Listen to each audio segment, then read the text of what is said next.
بۆڵتن داوای پاراستنی کوردەکان لە تورکیا دەکات. داخستنی حکوومەت بەردەوامە و ئێمشەو ترامپ لەو بارەیەوە قسە دەکات.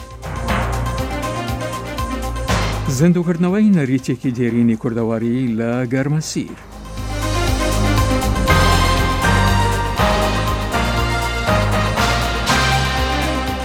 تەماشاچەی لە خۆشەویست ئیدەمەتان خۆش لە واشنگتن دیسیەوە خۆشاتنەوە ڕای بەرنامەی کورد کونێکشن. ئومیدوارم دەمێکی خۆش وەلمان بوونە سەر. سلااو و ڕێز و هیڤین دەمە خۆش دەگەڵ کورد کونێکشن ژێ دەنگی ئەمریکا لە واشنگتن. ڕاوێژکاری ئەولەهیە نیشتیمانیە ئەمریکا جان بۆڵتن ji Tirkiye vegerya bêcivînê bi serokê Tirkiye Recep Tayyip Erdogan ra lêwî gote hevpeymanên Amerîka li Rojhilata Navîn ku bi rêveberiya serok Donald Trump hêzan ji Sûriyê venakêşa heta Tirkiye gerantiyê neda ku êrişî Kurdan naka û ku Daeş bi yekcarî hatiye ji nav birin. Digel cudahiyên peyda bûn sebaretvekeşana hêzên Amerîkî ji Sûriya Serok Donald Trump duh peyamekî Twitterê weşand.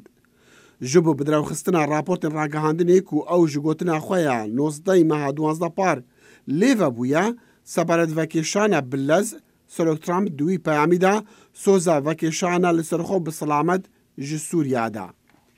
Ev peyamê Twitterê hevdemê seredana rawêjkarê ewlehiya niştimaniya Amerîka John Bolton bû ji bo İsraîl û Tirkiye. Li roja êkşembûyê Bolton ji Serokwezîrê İsraîlê re piştrast kir ku Amerîka lezê li vekeşana hêzên xwe ji Sûriya nake. Em biryara serokî bû vekeşanê gotûbêj dikeyin. Belê heta em ji Bakurê Rojhilata Sûriyê derkevin, divêt em piştrast bin ku Daeş hatiye şinavbirin û şiyana cardin xwe amadekirinê nebe û careka dî nebe gev. Şurevekarekî Kurdî siyasetê ji Kubanê bi Skypeê gote dengê Amerîka û sivîl û şervanên Kurd û hevpeymanên diyên Amerîka diltena bûne bi peyamên dawiyên karbidestên Amerîkî. Di nav Kurdan da niha pitir diltenahî peyda bûye bi daxuyaniya dawiyê ya Serok Donald Trump ku bi ronî dibêje ew li demekê zû ji Sûriye dernakeve û dê piştrast bin ku Kurdan biparêze heta piştî vekeşanê jî. Bolton daxwazê ji karbidestên Tirkiya û Serok Erdogan dike heta êrişî neke ser Kurdan dostên Amerîka di şerê dijî dewleta İslamî Daeş de. Bi alîxwe ve Wezîrê Derveyê Amerîkî Mike Pompeo dest bi seredana Rojhilata Navîn dike ji bo piştrastkirina hevpeymanên Amerîka ku ew pişta xwe nadin herêmê. û hêşta Bolton li Tirkiye bû Serok Erdogan gote endamên AK Partî di Parleman da ku ew nehevbîre bi baweriya Amerîka re sebaret Sûriya û Kurdan. Niha rasta xwe peyamnêrê dengê Amerîka li Ankarê Eyûb Demîr bi me re ya. Eyûb roj baş gelo Erdogan çi digote endamên Parleman? Îro di gruba AKP da Serokkomarên Tirkiye Recep Tayyip Erdogan axivî got ku John Bolton peyamek li İsraîlê dabû got xeletiyeka herî mezin kiriye. Ev rehnekî tund li ser Bolton diyar kir. Aliyê din da jî got ku heke herikî di koridora terorê da cî bigire em ê jî bersiva wî bi tundî bidin. Tiştekî din jî dibêje ku Erdogan vê ew ê da em di jî terorîzmê ne PYD, YPG û Daeş grubeka terorîst de heta yek terorîst jî bimîne em ê ewan bikujin. Bi taybetî dikarim bêjim ku hem bersiva Bolton hem jî demên dawî da li Amerîkayê rayderên Amerîkayê hin peyv gotibûn hin tişt gotibûn bersiva vana tevayî îro di gruba AKP'da hate ser mêzê Recep Tayyip Erdogan ev qisana taybet ji wê derê ra got. Tê çi maneyê hema ew bêjim çend roj berî tidî John Bolton li İsraîlê peyamek dabû nerinek ser Kurdan diyar kiri bu ev li Türkiye jî rastî gelek ser hate gotûbêj kirin û gelek rexne tund jî hatbûn çêkirin îro divan hevdîtina da jî mirov dikare bibêje ku derketin pêş. Belê. Eyûb maqayî Bolton bi kê re civiya di seredana wî ya Tirkiye da? Dema hê Bolton nehatibû digotin ku li gel Serokkomarên Tirkiye Recep Tayyip Erdogan وزیرین پاراستنی هولوسی آکار و هن کسین دن و تکلیچه که آنج گلوان بجوه راستی وسا درباس نبو جون بولتون تنی به ابراهیم کالن و به آلیکارن سروکن میته و چند رایدار دم و هفدیتن چکر یعنی لگل وزیره که آنجی نه لگل کسی که دن تکلیوان چه نبو ایرو اردوان جی چکا داخل یعنی خدا دیار کر گوت کو محتاب جون بولتون ابراهیم کالنه yani berdevki serokomarın Türkiye İbrahim Kalın'e yani ev persiji İbrahim Kalın cihat epersin gotun ku yani ve bertekek nişanda ku hevditin çene bulgar serokomarın Türkiye evji vahago got nat şeki usanine muhaddab ezbum jibovici me tekli çekir. بله أيوب يعني بقشتي يعني بلكي دراجة هادنا تركيا دنها وسط ديتنكم سردانا بولتن نسر كتيب لتركيا يعني تشتكوا أمريكي دخوازة جو تركيا جوي خنا دوان وبيا أمريكا هناك ما نوصايا. أنا تدي هن شاب لسر هاتنا بولتنو شاندايا جلوي براستي هن دخوازة وان هبوكو گلو پیک بین آنجینین لیواتا کو پیشتیش خو بولتون چو ابراهیم کالن داخوینه کا چاپمی دا دیار کرد و داخوینی دا دبیجه کو یعنی تشی کو باس دکه راستی مرو دبینه کو او تشتانا دیار کو نابر وان دا پیکاتنک آنجی پیمانک نه هاتیه درست کرن yani mesela mümbici da be anji rojrati frate da be mesela disa erişi asmani da be van tiştana tevahi rasti mirov temaşe dike tişteklerine ke ama çepanime Türkiye jdaji gelekte gotu beşkirin ten gotun ku ev hevditin ku Türkiye bu xaze bedeli ve çiğnebiye. Bale. Ayub Demir پیامنری دنگ امریکا لانکاری به کورد کونێکشن رابوو بلکه سپاس خوش. دیارە پێشەوەی جان بولتن لەگەڵ جیمز جفری و جۆزف دانفۆر لە تورکیا یەک بگرنەوە تازە جۆرە گرژیەک دروست بوو چ بەهۆی قسەکانی وەزیری دەرەوە و یاخود بولتن گوایە لە سەردانەکەیدا بەنیازی خۆشداریدانەوە تورکیا. بۆ چێشخستنە سەر ئەم بابەتە دوێنی لە ڕێگای سکایپەوە لەگەڵ لێکۆلێر و چاودێری کاروباری ڕامیاری هێمن سەیدی لە وێلزی بریتانیاوە ئەم چاوپێکەوتنەمان سازدا و بەو پرسیارە دەستمان پێکرد. ئاخۆ ئەردۆگانی کە وەکو دەوترێ پشووی لەو بارودۆخە بەسەر چووە چاوەڕێی چ جۆرە کاردانەوەیەک لێ دەکرێت؟ پێشەکی وە بڵم ئۆردۆغانیش دوای دیدارەکەی دوای تەلەفۆنەکەی کرد لەگەڵ ترامپ کردبووی و زۆر خۆشحاڵ بوو بە سپێنەکەیدا بێدەنگی کرد دەکرێت بڵێن مێدیاکانی تورکیەش هەستیان بەوە کرد ئەو بەڵێنەی کە درابوو واتە ئەوەی کە تورکیە لە جیاتی ئەمریکا شەڕی داعیش دەکات بەڵێنەکە بۆیان ناچێتە سەر چون داعیش ئێستا لە قوڵایی خاکی سووریەدایە بۆ وێنە لە دەیرە زوورە تورکیە هەر ئێستا لە ئەفرین و ئیدلیب هزار کێشەی هەیە چۆن دەتوانێت بچێتەوە دەکرێت بڵین یەکەمەوەی کە ئەوە بە هیچ شێوە بۆ تورکیە بەڕەوە ناچێت بەڵێن بدات کە جێگای ئەمریکا بگرێتەوە بۆ شەڕی دیژە داعیش دووهەمەوەی کە لەو دوو سێ هەفتەیەدا زیانێکی معنەوی زۆر بە تورکیە گەی تورکیە تاوانبار کرا بەوەی کە احتمالی هەیە کۆمەڵکوژی بکات و بە دوژمنی کوردان ناسرا نە بە دوژمنی یەپەگە کە ئەوە زۆر تورکیەی تووڕە کرد من پێم وایە تورکیە ئێستا بەخۆی لە ڕێگایەکی میانی وەسەد دەگەڕێ دەیەوێت ڕێگا حلێک بدۆزێتەوە کە هەم بەڵێ ڕۆشتنی بولتن لە پێشدا بۆ ئیسرائیل ئەمە بەواتای ئەوەیە دەبی ئیسرائیل لەو بارودۆخە کە لە ئارادایە دڵنیا بکرێتەوە پاشان سەوداکردن و ڕێکەوتن لەگەڵ تورکیا بەڵێ کشانەوەی ئەمریکا ئەگەری کشانەوەی ئەمریکا مەترسی بۆ کوردەکان هەبوو مەترسی بۆ ئیسرائیل هەبوو جان بولتون دەکرێت بڵێن ئێستا بەڵێنی داوە بە ئیسرائیل کە بە هیچ شێوە ناهێڵە زیان بە بەرژەوەندی ئیسرائیل بگات و تەنانەت دەستی ئیسرائیل بۆ هێرش سەر پەیگەکانی حیزبوڵڵا و ئێران کراوە دەبێ وەکو ڕابردوو هاوکات دەیهەوێت بەڵێنی بە تورکیە بدا کە کوردەکانی سووریە ڕۆژاوا مەترسێک نابن بۆ سەر تورکیا هاوکار ئەو بەڵێنەش وەرگرێت کە لە نەبوونی ئەمریکادا هیچ سەشنە هێرشێک نەکرێتە سەر سووریە و سەر شمالی سووریە و کوردستانی ڕۆژاوە من پێم وایە لە هەردوو دیداریدا بولتون احتمالی هەیە سەرکەوتن بەدەستبێنێ چون هەم ئیسرائیل بۆ ئەمریکا زۆر گرنگە هەم تورکیە ساڵە خۆناغێکدایە کە ناتوانێت نە بە ئەمریکا بڵێت و هەروەها ناتوانێت جێگای ئەمریکا بۆ پاراستنی بۆ شەڕی دیژە داعیش پڕکاتەوە کاکە هیمە سەردانی بولتن و پاشان وەزیری دەرەوە بۆ تورکیا ئایا ئەمە بە واتای هەڵسەنگاندن و پێداچوونەوەیە بە بریارەکەی سەرۆک ترامپ؟ بەڵێ هەر جوورێکە سێ حوتو لە مۆبەر و توێژێکدا بە جنابتانم عرض کرد لە ئەمریکا سیستمێکی چێک و باڵانسی هەیە کە تەنانەت سەر و کۆماریش ناتوانێت قسە بکات کاتێکە هەڵی کار بگاتە بەرژەوەندی نەتەوەیی ئەمە لە خەلەلی ئەو سێ هەفتەیەدا دیتمان کە وردە بەشێک لە کۆماریەکان بەشێک لە دیموکراتەکان لە بەرامبەرەوە هەڵوێستەدا وێستان و دیتمان کە سەرۆکی پێنتاگۆن ئیستعفایدا بە خاتری و مۆزوعە هەموو هەوە بوو بە هۆی کە بەرەبەرە بۆچوونی ترامپ بگۆڕێت تەنیا ئەو سووری بۆ کورتە بوو کە لە خەلالی سێ هەفتەی ڕابردوودا مۆزوعی کورد و دەورێکی گرنگی کە کورد هەیە بۆ لە شەڕ بە دژی داعیش دیسان بوو بۆ سەردێری هەواڵەکان وڵاتانی ئوروپایی سەرۆکی فەڕەنسا وەدەنگا دۆکتی ئێمە قەرزداری کوردین دەکرێت بڵێن بە گشتی لەو سێ هەفتەیەدا خەونەکانی ئوردوغان وەدینە هات بگرە کەمێک جێگە و پێگەی کورد هەم بۆ داموستاندن دەگەڵ دەوڵەتی ناوەندی لە داهاتوورە لەسەر مۆزوعی خودمختاریە فدراڵی هەم لە پەیوەندی لەگەڵ وڵاتانی دراوسێ تایبەت تورکیا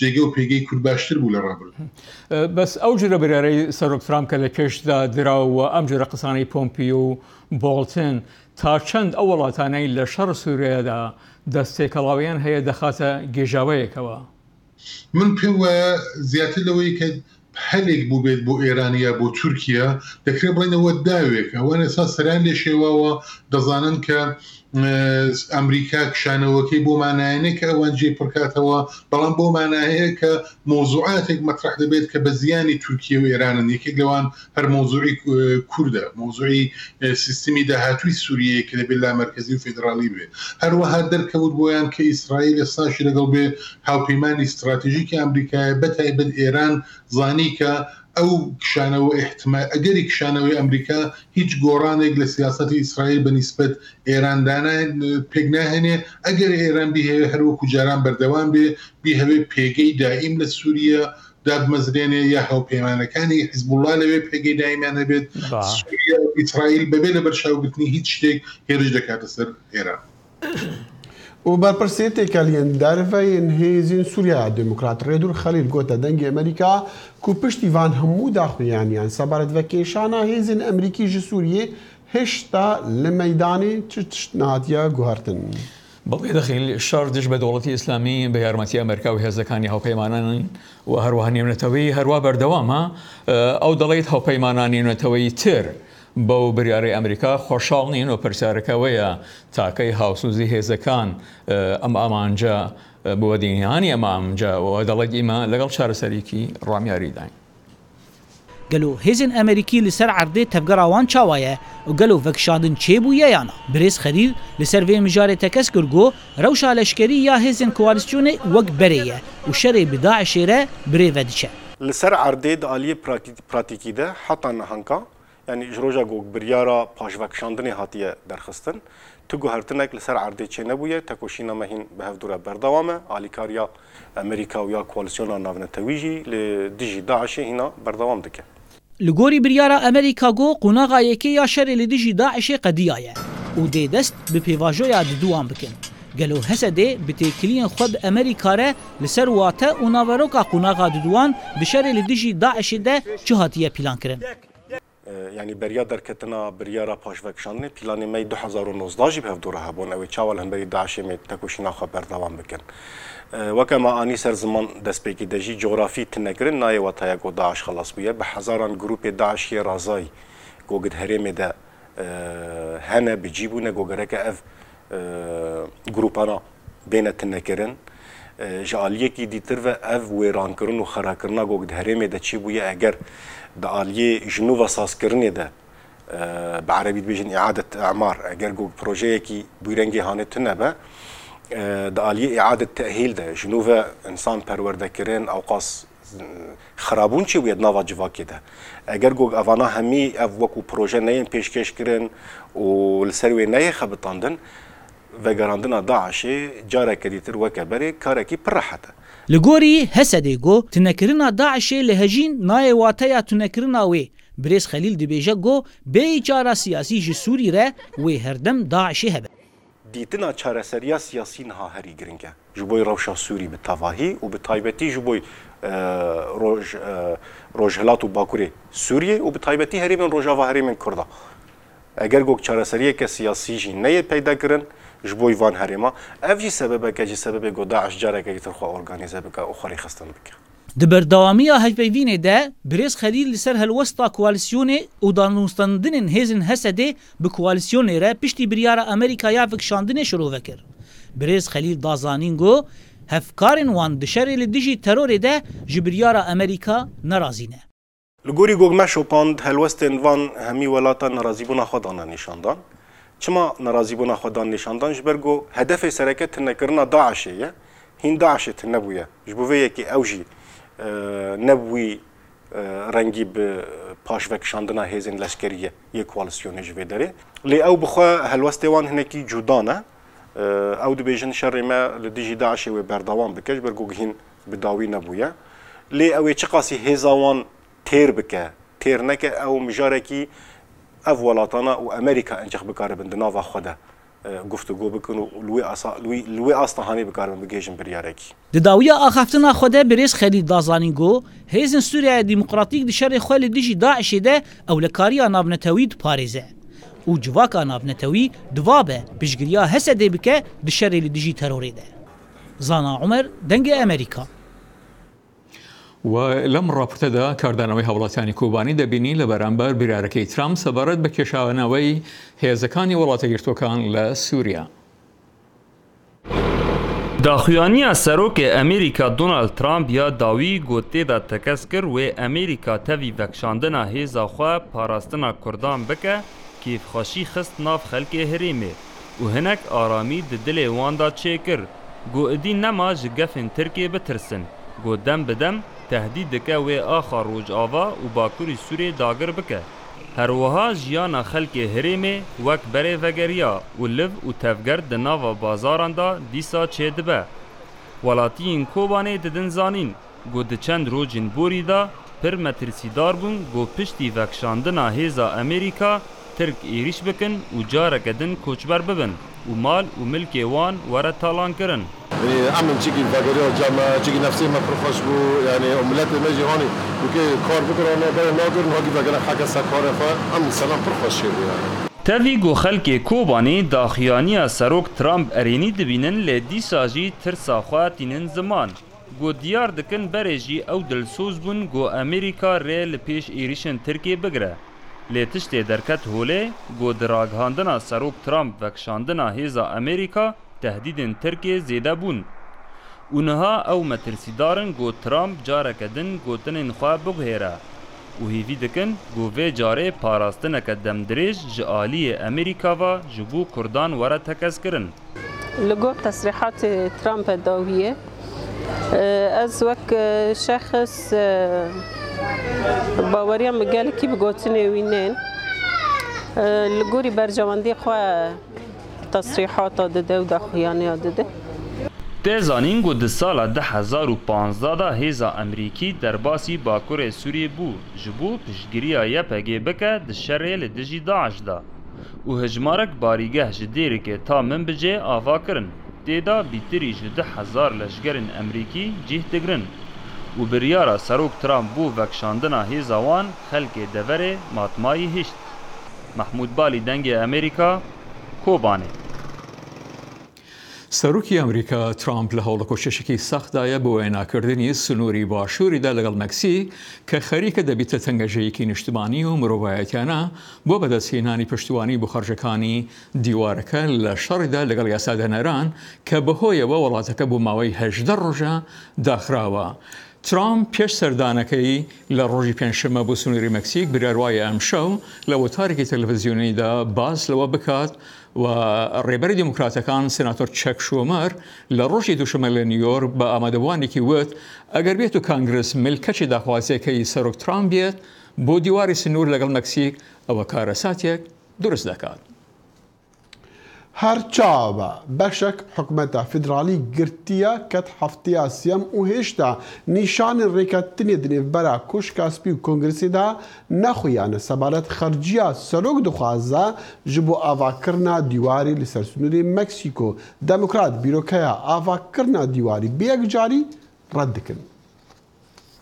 لەناو ئەمریکا بەشێکی زۆری دامودەستگاکانی حکوومەتی فیدراڵی بەداخراوی ماونەتەوە یاخود ژمارەی کارمەندانی کەم بوونەتەوە. لە واشنگتن ڕێکەوتن لەسەر کۆتایی هێنان بەداخستنی دامودەستگاکانی حکوومەت لەوە ناچێت ڕوو بدات لەگەڵ ئەوەی نەسەرۆک دۆناڵد ترامپ و نەدیموکراتەکانیش لە بڕیارەکەی خۆیان پاشگەز نابنەوە. ئەگەر ئێمە چارەسەرێک نەدۆزینەوە ئەوە بۆ ماوەیەکی دوور و درێژ بەردەوام دەبێت و هیچ لە بەردانەوانێک نابێت لێرە. ئێمە دیوارەکە دروست ناکەین. ئایا هیچ کەسێک گومانی هەیە لەو بارەیەوە؟ ئێمە دیوارەکە ناکەین. ترامپ سوورە لەسەر بەردەوامبوونی داخستنی دامودەستگاکانی حکوومەت هەتا دیموکراتەکان ڕای خۆیان دەگۆڕن. ئێمە پێویستە دیوارێکیان بربەستێک دروست بکەین کە دیوارەکە یان بربەستەکە پۆڵاین بێت لە بری ئەوەی کۆنکرێت بێت و خەڵک بتوانێت بەسەریدا سەرکەوێت. ئەوە بۆ پاراستنی ئاسایشی وڵاتەکەمانە، بۆ ڕێگریکردنە لە بازرگانیکردن بە مرۆڤ، بۆ ڕێگریکردنیشە لە مادە هۆشبەرەکان کەواتە پێویستە ئێمە ئەومان هەبێت دەبێت هەبێ هیچ بژاردەیەکی ترمان نییە. پەیامی دیموکراتەکان بۆ ترامپ ئەوەیە چاوەڕێی ئەوە مەبە. دیوارەکە بێڕەوشتیەکە لە نێوان هەردوو وڵاتدا. ئەوە شێوازێکی کۆنی بیرکردنەوەیە و شایانی ئەو خەرجیە نییە. The yeas are 241 and the nays are 190. The bill is passed. هەفتەی ڕابردوو دیموکراتەکان سەرۆکی نوێی ئەنجومەنی نوێنەرانیان هەڵبژار تا پرۆژە یاسایەک تێپەڕێنن بۆ ئەوەی کۆتایی بە داخستنی دامودەستگاکانی حکوومەت بێنن و بۆ ماوەیەکی کاتی خەرجی ئاسایشی سنوور بدرێت بەڵام نەک بۆ دیوارەکە. کۆماریەکان ئەوانەی زۆرینەن لە سینات ئامادە نەبوون لە سەرتەواوی ئەو پێوەرە دەنگ بدەن. کۆبوونەوەی بەردەوام لە نێوان سەرکردەکانی کۆنگرێس و بەرپرسانی کۆشکی سپی ئەو بەربەستانەی نەشکاند. ئێمە دەمانەوێت بگەڕینەوە بۆ سەرکارەکانمان، پێویستیمان بەوەی بگەڕینەوە بۆ کار. ئێمە دەبێت پارەی پسوڵەی ئاو کاربا بدەین. لێستەدا سەدان هەزار فەرمانبەری حکومی کارەکانیان بەجێهێشتووە یاخود کار دەکەن بەبێ موچە، هەندێکیش دەستیان بە ناڕەزایی دەربڕین کردووە. تۆ دەزانی ئێمە پارەمان هەبوو پاشەکەوتمان کردووە، بەڵام ئەگەر ئەوە بەردەوام بێت پاشەکەوتەکانیشمان نامێنین. ترامپ دەڵێت فەرمانبەرانی حکوومەتی فیدراڵی خۆیان لەگەڵ بارودۆخەکە دەگونجێنن. بەڵام ژمارەیەکی زۆری ئەو کەسانی موچەکانیان وەرناگرن، زۆربیان لە 100% ڕازین بەوەی کە من دەیکەم. ڕاوەرگرتنی گشتی دەری دەخات کە ئەمریکیەکان زیاتر لەومەی ترامپ دەکەن وەک لە دیموکراتەکان بۆ داخستنی دامودەستگاکانی حکوومەت و زۆربەیان دەڵێن کە ئەوان پشتگیری پێدانی ئەو پارەیە ناکەن بۆ دانانی دیوارەکە. مینال ژن یەکێک لە شتەکارانی دەوڵەتی ئیسلامیدایە کە ئیستاکە لە ئوردەگایەکی هەرێمی کوردستاندا لەگەڵ مناڵەکان تێدەژێت کە ئیستاکە لەم ڤیدیۆدا دەبینین. لە نێو ئەم کەمپەدا خێزان و منداڵەکانی چەکدارێکی داعشی ئەمریکی لێ نیشتەجێن و داعش ئەمریکیەکەش وەک خێزانەکەی دەڵێت لە نێو گرتوخانەکانی هەرێمی کوردستانە لێی دەپرسین لەبارەی پیاوەکەیەوە کە چەکدارێکی داعشی ئەمریکیە ئەو بەم شێوەیە باسی دەکات و دەڵێت زۆر زەردێکوت من تێوەگلام کە هاتمە ناو داعش چونکە لە تەلەڤیزیۆن بە شێوازێک بوو کە هاتمە ئێرە شێوازەکی تر بوو ئەو لە مووسڵ زۆر بێزار بوو بەردەوام وای دەوت ئەگەر بمانزانی باە کەوایە وڵات و دایکی خۆم بەجێ نەدەهێشت ژن و منداڵەکانم وێران بوون گوتی ناتوانم لە مووسڵ بم دەچم خۆم ڕادستی پێشمەرگە دەکەم ئیتر دەمگرن یا دەمنێرنەوە بۆ وڵاتی خۆم هەرچیەک ڕوو بدات. پاش زیندانیکردنی بۆ ماوەی چەند مانگێک دوجار ئەم ژنە ئازاد دەکرێت و خۆی و منداڵەکانی دێنە نێو کەمپی حەسەن شام و وەک هەر ئاوارەیەکی تر ژیانی ئاسایی خۆیان دەکەن. لە گرتوخانەی هەولێرە ئەمە ساڵێک و 6 مانگە گیراوە من مانجی یەک هاتم بۆ ئێرە خۆشم 8 مانگ بوو گیرا بووم و ئازاد کرام ئەوە بوو بە 1 ساڵ لێرەم من و منداڵەکانم لێرە دەژین. منال ژنێکی عەرەبە و خەڵکی مۆسڵە و دەڵێت پیاوەکەشی ناوی ڕەبیع عومەر بوو مسلمانێکی ئەمریکایی بوو خۆیان ڕادستی پێشمەرگەکان کرد ئێستا منداڵەکانی لەو کەمپەدا دەچنە قوتابخانە و باخچەی ساوایان باوکەکەشیان لە زیندانە. لە تەلەحفەر بووین ئەو خۆی ڕادستی پێشمەرگە کرد ئێمە لە مووسڵی قەدیمە بووین پاشان هاتینە تەلەحفەر پێشەوەی سوپا بێت هاوەن و فڕۆکە دەهاتنەوە لەسەر سەرمان بوون ئێمە دەرچوین 2 ڕۆژ لە ڕێگا بووین تا گەیشتین. واكو مدرسة وروضة هنا بروح عليها ئەحمەد جەباری دەنگی ئەمریکا کەمپی حەسەن شام. و دلشاد ئەنەوە ڕۆژێکی لە دەشتێ بە حەسب سوالان ڕابوو و نێچیدوانان ڕا کو ئەو دەبێژن نەریتێکی کەف نێوان نەهابتنی بووە ji بۆ سەیرانان.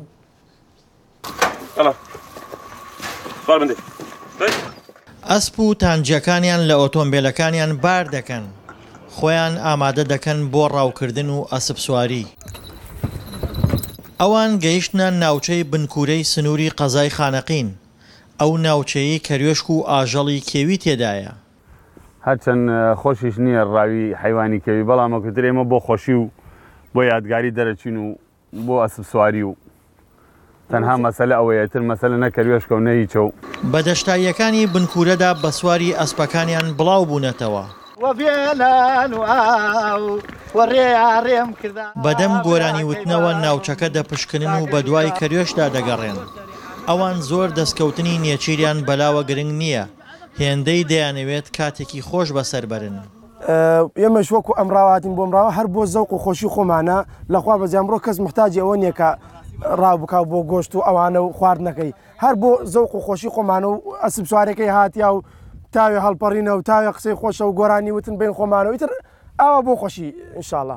ڕاوی ئاژەڵ لە هەرێمی کوردستان قەدەغەیە، بەڵام ڕێگە بە هەندێک لە ڕاوچەکان دراوە بە تانجی ڕاوی کەروێش بکەن، ئەمەش لە پێناو بەتاڵکردنەوەی ئەو حەزەی بۆ ڕاو هەیەە. هەوێمانەوە هەوێکانمانە، ئەوە هەوێکان حکومەت مۆڵەتی پێداوین ئێمە ڕاو بکەین لە یەکیدا هەتاکو یەکی دوو، بەس بۆ کەروێشکی شەو بە تانجی ڕاوەکەین، ئێمە بە تاپڕۆم شتانە ڕاو ناکەین. داوا لە حکومەت دەکەین شەوڕاو قەدەغە بکە شەوڕاو، بەڕاستی شەوڕاو هەموو کەروێشکێکی نیێشتووە لە بەیانیوە ئەم دەشتا ئەگەڕێن ئێمە لە سعات هەشتی بەیانیوە لێرێنەوە سعات یەکە هەتای یەک کەروێشکمان لەساندووە، هەمووی شوێن تا ئێ سیارێ فەرم و بزان عەرز نییە شوێن تا ئێ سیارەیتیان نەبێ، هەمووی ڕاوەکرێ بە شەو ڕاوەکرێ، بە ڕۆژ بە تانجی قەت کەروێش کۆتایی نایە. درەنگانێکی نیوەڕۆیە، هیچ نێچیرێکیان دەست نەکەوتووە. ئەوان بەنیاز بوون گۆشتی کەروێشک ژەمی نیوەڕۆیان بێت، بەڵام نەبوونی نێچیر پلانەکەی تێکدان، ناچار لە شارەوە خواردنیان بۆ هێنرا. بەڕاستی ئەم سیمای کوردەواریە هاوە سوارچاکیوە، هاوە هونەرەوە، هاوە هۆرەی جاپیوە، هاوە ڕۆشنبیری و شاعیرەکانمانەوە، بەڕاستی هەمووی پراوێز خراوە. ئەمە لە ناو کوردەواری ئێمە سوارڕمبازی یەکێکە لە ناتونەریدی کوردی ئێمەوە. بەڕاستی ئەو ماینە لە ناو کووردا بووە، نە لە عارەبسانە بووە، نە لە ئێران و عێراقا بووە، بەس لە کوردستانە، لەبەر ئەوەی جەوەکانی کوردستان ئێمە بان و خوار و سەر و خوارکە و سەر و ژوورکەمان هەیە. ئەو ئەسپانە لە ئێرانە زۆر بەرز نین، بە زۆر ڕاکەن، زۆر بەخیرەتن. بەسێبان دەرگەی وەفا بکرێتەوە. خۆشی کەشوهەوا و سەوزایی دەشتی بنکورە هێندە دڵخۆشی کردن، دەست نەکەوتنی نێچیری لە بیر بردنەوە، دەستیان کرد بە ئەسپ سواری و هەڵپەرکێ. دڵشادە نوارە، دەنگی ئەمریکا، خانەقین. هەتا بەڕنەکردنەوە کە دیا کورد کونێکشن خدا حافظ.